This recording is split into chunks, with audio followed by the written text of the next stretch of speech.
महाराष्ट्र का ही एक बड़ा मुद्दा आर्यन खान है। आर्यन खान चूंकि बॉलीवुड के बादशाह शाहरुख खान का बेटा है, माय नेम इज खान करके पूरे खान को के ऊपर आवरण उठाने वाला ऐसा खान, जो अमेरिका जाता था तो बार बार उसे नंगा किया जाता था।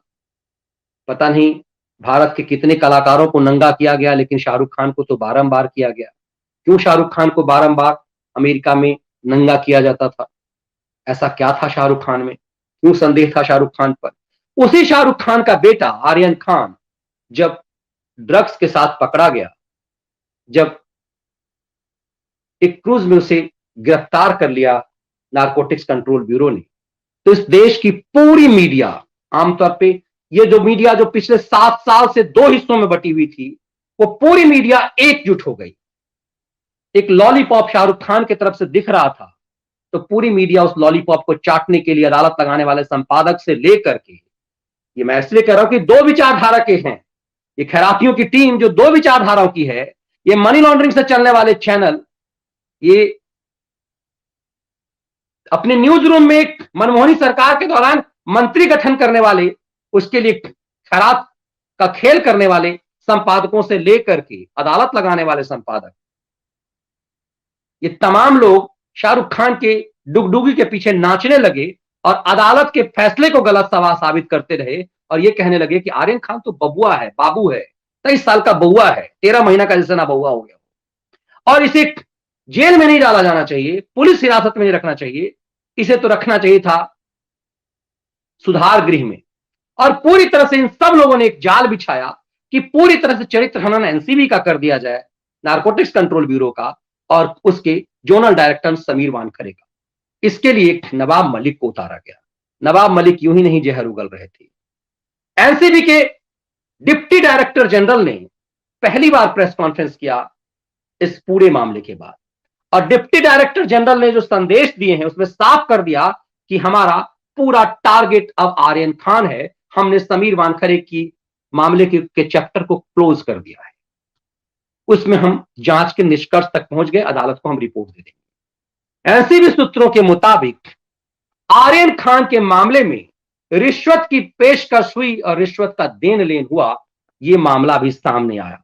मतलब ये कि नवाब मलिक जिस मुद्दे को लेकर के कूद रहा था वो पूरी तरह से झूठ नहीं था, वो सच था। और इसीलिए मैं बार बार पहले दिन से कह रहा हूं कि क्यों नवाब मलिक का जो आरोप है, उस आरोप को लेकर के नारकोटिक्स कंट्रोल ब्यूरो के खिलाफ शाहरुख खान का वकील, देश का जाना माना नामचीन काबिल वकील मुकुल रोहतगी, जो भारत सरकार के अटॉर्नी जनरल रहे, इतने काबिल वकील, देश के जो 2-3-4 वकील हैं उसमें से मुकुल रोहतगी का नाम है, सबसे महंगे वकील में से हैं मुकुल रोहतगी। वो मुकुल रोहतगी पेश होते हैं शाहरुख खान के बेटे के लिए, लेकिन नवाब मलिक के उन दलीलों पर कोई चर्चा नहीं करते, अदालत को जीरा से उस तमाम चीजों को वापस रखते हैं। उन्हें पता है कि यह मामला सामने आते शाहरुख खान की मुश्किलें बढ़ जाएगी, लेकिन आखिर मुकुल रोहतगी भगवान तो नहीं है, उनके वकील ही हैं।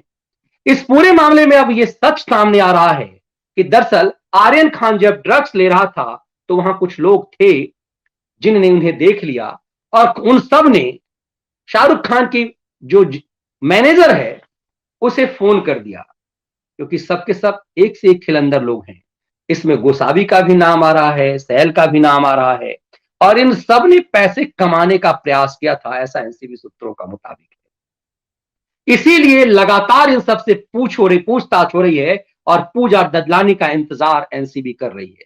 पूजा ददलानी बीमारी का बहाना बना रही है सोनिया गांधी की तरह, जैसे सोनिया गांधी लगातार जब मनमोहनी सरकार की बात और बाद में भी हमेशा विदेश जाने के लिए, बहाने के लिए बहुत बीमार पड़ती थी, अब आजकल बीमार नहीं पड़ती, अब विदेश जाने की जरूरत उन्हें नहीं पड़ती है। उसी तरह से हर नामचीन, हर बड़ा व्यापारी, हर बड़ा प्रभावशाली व्यक्ति जब कानून के शिकंजे में फंसता है तो बीमार हो जाता है। पूजा ददलानी भी बीमार हो गई है और लगातार एनसीबी के वारंट को इग्नोर कर रही है, लेकिन इस बात की संभावना बहुत बढ़ गई है कि पूजा ददलानी गिरफ्तार होगी और पूजा के गिरफ्तार होते शाहरुख खान पर शिकंजा कसना तय है लगभग। ये तमाम चीजें इसलिए है क्योंकि जानकारी के मुताबिक 50 लाख की पेशकश जिसके बारे में नवाब मलिक कह रहे हैं, ये चीजें हो रही है और ये फंसाया जा रहा है कि नारकोटिक्स कंट्रोल ब्यूरो को रिश्वत दी गई। यदि रिश्वत दी गई तो लगातार ये है कि फिर इसका मतलब शाहरुख खान की तरफ से हुआ। ये पता चला कि जब ये रिश्वत की पेशकश हुई, जब ये रिश्वत मांगा जा रहा था, एनसीबी के नाम से वसूली की जा रही थी, तब तक एनसीबी की टीम को पता चल गया और वो क्रूज में पहुंच गई। रिश्वत लेन देन का शुरुआती चीज हुआ था, तब तक आर्यन खान गिरफ्तार हो गया। मतलब जिस चीज के लिए रिश्वत की पेशकश हुई, रिश्वत दी गई, उससे पहले आर्यन खान गिरफ्तार हो गया और आर्यन खान को बचाना मुश्किल हो गया। इन तमाम चीजों को लेकर एनसीबी सूत्रों की जो कई मीडिया रिपोर्ट है, उसके मुताबिक ये मुश्किल इन तमाम चीजों पे अब जांच हो रही है। इसका मतलब ये है कि जो गवाह था वो सही मायने में एक्यूज्ड भी था। ये जांच जब सेंट्रल ब्यूरो आई तो चीजें सामने आने लगी। इसका मतलब ये कि नवाब मलिक जो कूद रहे थे, अब संभावना ये दिख रही है, क्या नवाब मलिक यूं ही कूद रहे थे या नवाब मलिक को ये सब कुछ पता था। इस पूरे प्रकरण ने अब कई नए रहस्य खोल दिए हैं। अब इस मामले में भी कि नवाब मलिक जो लगातार मानहानि करते रहे, वो मानहानि का मामला जो समीर वानखड़े के पिता ने हाईकोर्ट में डाला है, उस मामले पर अपना ऑर्डर रिजर्व कर लिया है। तो शिकंजा कसता जा रहा है। चोर बाजे जोर से एक कहावत देश के अलग अलग भाषाओं में हर राज्य में चलता है। तो क्या नवाब मलिक इसीलिए कूद रहे थे? अब ये पूरा मामला अदालत में है। महाराष्ट्र में जो ये पूरा मामला है, एनसीबी की सेंट्रल ब्यूरो टीम काम कर रही है, दिल्ली की टीम काम कर रही है और इस पूरे मामले में अब दिल्ली की एसआईटी अलग तथ्यों की जांच कर रही है, जिसमें सबसे बड़ी परेशानी का सबब पूजा ददलानी के लिए है, जो शाहरुख खान की वकील है। तो इतना तो साफ है कि शाहरुख खान का बेटा नशेड़ी था और नशे के आरोप में पकड़ा है। यदि इस मामले में सच्चाई नहीं होती तो मैं बार बार कह रहा हूं, इतने कठोर शर्तों के आधार पर आर्यन खान को जमानत नहीं मिलती।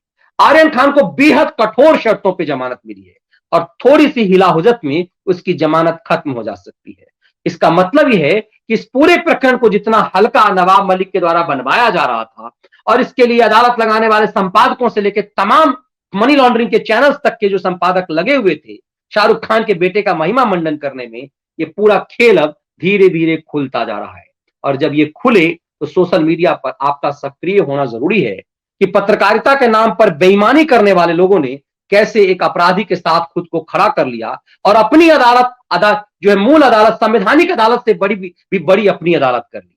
ऐसे झूठे और मक्कार लोग जो ये कहते हैं कि 67 और 68 में उनके पड़ोस में टीवी होता था और वो टीवी देखने जाते थे, ये पूछने की जरूरत है बार बार कि इस देश में 67 और 68 में जब दुनिया में 57 में टेलीविजन यहां आया तो फिर इनके घर में टीवी इनके आसपास कैसे था। ये अपनी ईमानदारी के लिए ऐसा झूठ बोलते हैं और इनसे कोई सवाल नहीं करता कि इस देश में 65-67 में कितने घरों में टीवी थी। मैं पूरे देश की बात कर रहा हूं और ये सामान्य मुद्दा है, लेकिन मैं बार बार कह रहा हूं कि पूछे जाने की जरूरत है इन लोगों से जो अदालत लगाते हैं, जो झूठ बोलते हैं कि हम, मेरे पिता कहते थे कि पड़ोस में जाते हो टीवी देखने। 67 में किसके कितने लोगों के पड़ोस में टेलीविजन था? ये 80-87 की बात जो बैठ करके 85 की बात जो 65 में करते हैं, उनसे पूछा जाना चाहिए कि इस देश में टेलीविजन कितने जगह पे था। ये इसलिए क्योंकि इन लोगों ने परसेप्शन बनाया और इस परसेप्शन के आधार पर शाहरुख खान के बेटे के लिए वकालत करनी शुरू कर दी। इन झूठे और मक्कारों से बार बार पूछे जाने की जरूरत है कि कैसे ये परसेप्शन का खेल करते हैं, कैसे ये गुमराह करते हैं। ठीक उसी ढंग से जैसे बॉलीवुड ने सालों तक गुमराह किया कई कई फिल्मों के माध्यम से, उसी ढंग से इन टेलीविजन के चरित्रों ने किया। अब शाहरुख खान के बेटे का मामला जब क्लियर होने लगेगा तो इन सबसे सीधे सवाल करने की बहुत जरूरत है।